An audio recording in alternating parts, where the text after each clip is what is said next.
ఈరోజు అయితే నేను ఎంతో ఆరోగ్యకరమైన క్యాప్సికమ్ కర్రీని అయితే వండుతున్నాను. క్యాప్సికమ్ ఎగ్ కర్రీ చాలా అంటే చాలా టేస్ట్ అయితే ఉంటుంది. మీ ఇంట్లో ఒకసారి అయితే ట్రై చేసి చూడండి. అయితే క్యాప్సికమ్ ముక్కల్ని ఇలా చిన్నగా కట్ చేసుకోవాలి. అండ్ పెద్ద ఆనియన్ ముక్కల్ని అయితే కట్ చేసి పక్కన పెట్టేసుకున్నాను. కడాయి పెట్టేసి తగినంత ఆయిల్ని అయితే పోసేసుకున్నాం.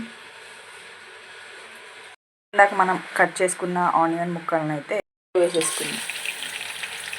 ఇంట్లోకి తగినంత జీలకర్ర అయితే వేసేసుకున్నాం. ఎండుమిరపకాయ అయితే వేసేసుకున్నాం.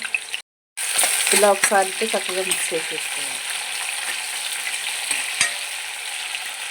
కొంచెం కరివేపాకు అయితే వేసేసుకున్నాం. తొందరగా ఫ్రై అవ్వడానికి కొద్దిగా సాల్ట్ అయితే వేసేసుకున్నాం. చక్కగా ఫ్రై అయిన తర్వాతకి 2 లేదా మీకు ఇష్టమైన ఎగ్స్ అయితే కొట్టేసుకోండి. దీంట్లో వేసేసుకోవాలి. ఎగ్స్ని అయితే కాటేసుకొని ఇలా ఒకసారి తిప్పేసుకోవాలి. ఇలా తిప్పుకున్న తర్వాతకి కొంచెం అవి కూడా మంచి ఎగ్ అనేది కొంచెం కుక్ అయిన తర్వాతకి కట్ చేసి పెట్టుకున్న క్యాప్సికమ్ ముక్కలను అయితే వేసేసుకుందాం. చక్కగా ఇలా మిక్స్ చేసేసుకుందాం. ఇప్పుడు క్యాప్సికమ్ ముక్కలు అనేది కొంచెం మెత్తబడినాక కుక్ చేసుకోవాలి. ముందుగా మన ఛానల్ ఎవరైతే చూస్తున్నారో వాళ్ళు లైక్ సబ్స్క్రైబ్ తప్పకుండా చేసుకోండి. మన ఛానల్లో కుకింగ్ వీడియోస్ చాలా అయితే వరకు ఉన్నాయి. వాటిని కూడా వాచ్ చేసి మీ ఇంట్లో తప్పకుండా ట్రై చేసి అయితే చూడండి. పెట్టేసుకొని ఒక 2 మినిట్స్ పాటు కుక్ చేసుకున్నాం. మంచి కుక్ అయిన తర్వాత సరిపోని ఉప్పు, సరిపోని పసుపు, సరిపోని కారం అయితే వేసేసుకున్నాము. అన్నిటిని కూడా చక్కగా మిక్స్ చేసుకోవాలి.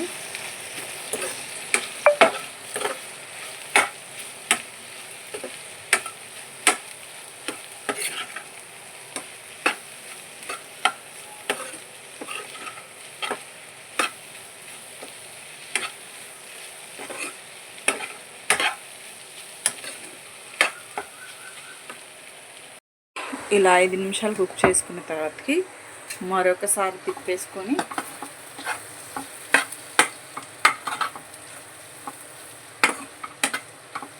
స్టవ్ ఆఫ్ చేసుకుంటే టేస్టీ